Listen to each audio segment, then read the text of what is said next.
দেখালাইছি কইয়া দিমু, দেখালাইছি কইয়া দিমু, তুমি পরের গাছ ঢিল মেরেছ, তুমি চুরি করেছ, তুমি চুরি করেছ, তুমি ধরা পড়েছ।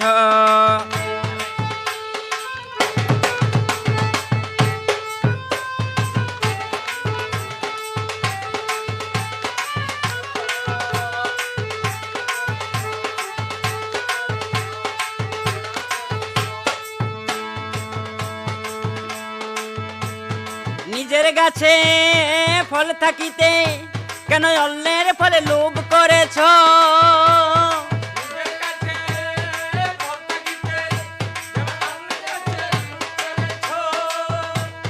নিজের গাছে ফল থাকিতে কেন অন্যের ফলে লোভ করেছ?